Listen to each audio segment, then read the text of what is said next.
Now trouble came to the Israelites from a different source. As they trudged on, those at the back were suddenly attacked and killed by terrorists from the Amalekite tribe.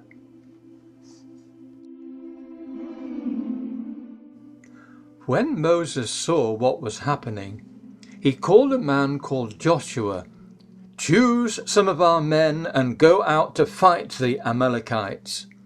Tomorrow I will stand on top of the hill with the staff of God in my hands to support you."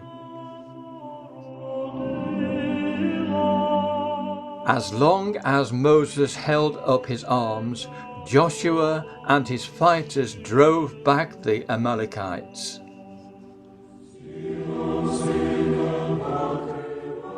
But when Moses could hold up his arms no longer, the Amalekites began to win. So 2 men had to stand beside Moses to hold up his tired arms for him. Only with God's help were the Israelites able to drive off their enemy. Finally, the Israelites entered the desert of Sinai and camped there in front of the mountain. The Lord called to Moses from the mountain and said, "You have seen what I did to the Egyptians and how I rescued you. Now, if you obey me fully and keep my covenant, then out of all nations you will be my treasured possession. Although the whole earth is mine, you will be for me a kingdom of priests and a holy nation. Go and speak these words to the Israelites." Moses went back and summoned the elders of the people and said before them all the words the Lord had commanded him to speak.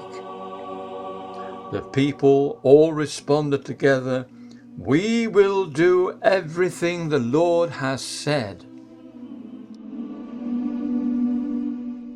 Next, the Lord said to Moses, "I am going to come to you in a dense cloud, so that the people will hear me speaking with you and will always put their trust in you.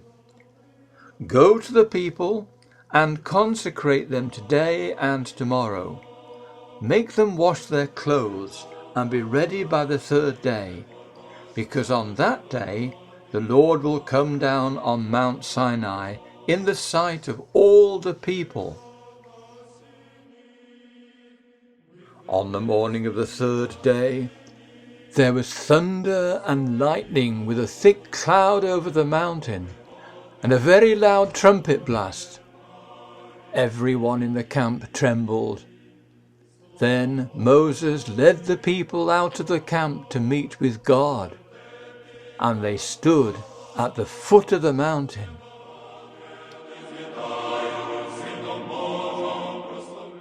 God spoke to them. "I am the Lord your God, who brought you out of Egypt. You shall have no other gods than me.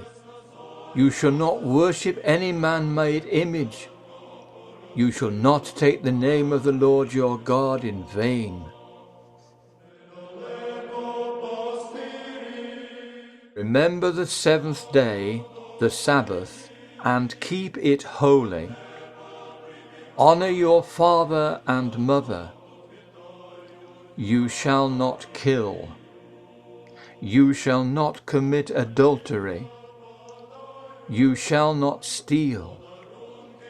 You shall not bear false witness. You shall not covet other people's possessions." When Moses went and told the people all the Lord's words and laws, they responded with one voice, "Everything the Lord has said, we will do." Moses then wrote down everything the Lord had said. Early the next morning, Moses built an altar at the foot of the mountain. There they sacrificed young bulls. Then Moses took half of the blood and put it in bowls, and the other half he splashed against the altar. Next, he took the book of the covenant and read it to the people. "We will do everything the Lord has said. We will obey," they promised.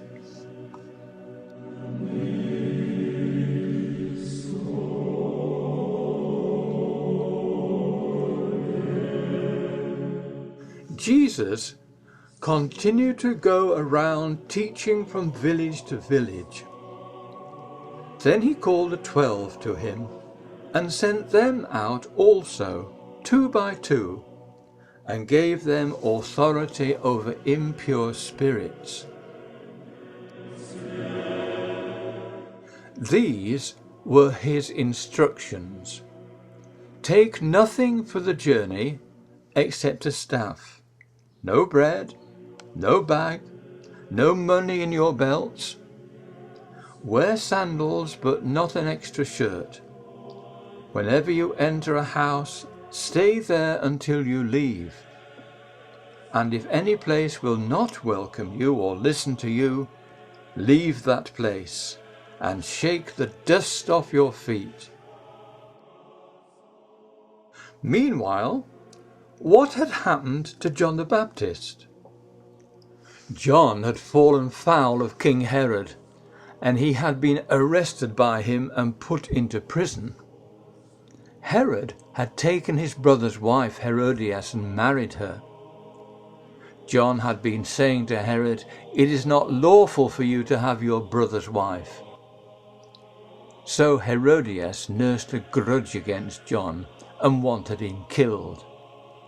But Herod rather liked John and so protected him.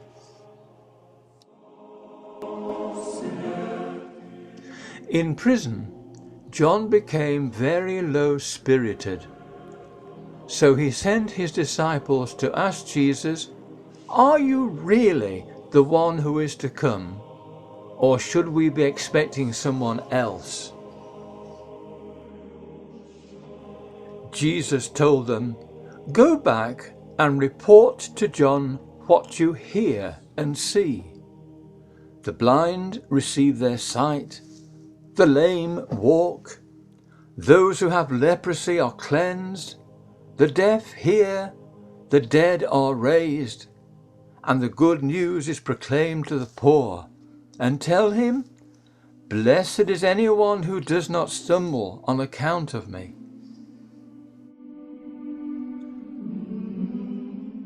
As John's disciples were leaving, Jesus began to speak to the crowd about John. "What did you go out into the wilderness to see? A prophet? Yes, I tell you, and more than a prophet. This is the one about whom it is written, 'I will send my messenger ahead of you, who will prepare your way before you.'" John's time in prison was soon to come to an end. On his birthday, Herod gave a banquet for his officials and the leading men of Galilee. Herodias' daughter, Salome, came in and performed a dance which greatly pleased Herod and his dinner guests. Indeed, so pleased was the king that he said to Salome, "Ask me for anything you want, and I'll give it to you, up to half my kingdom." Salome went out and said to her mother, "What shall I ask for?" "The head of John the Baptist," she answered. At once the girl hurried in to the king with the request, "I want you to give me, right now, the head of John the Baptist on a plate." The king was greatly distressed, but because of his oaths and his dinner guests, he did not want to refuse her. Immediately he sent an executioner with orders to bring John's head. The man went and beheaded John in the prison. Then John's head was carried in on a dish and presented to Salome. She handed it to her mother. She had got her way. John was now dead at last. Questions. Question 1. When the people of Israel agreed to the 10 Commandments, what special name is given for this agreement?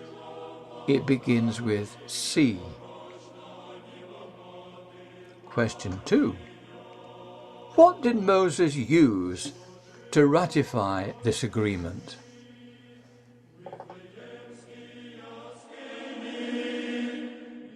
Question 3. John the Baptist is also called John the...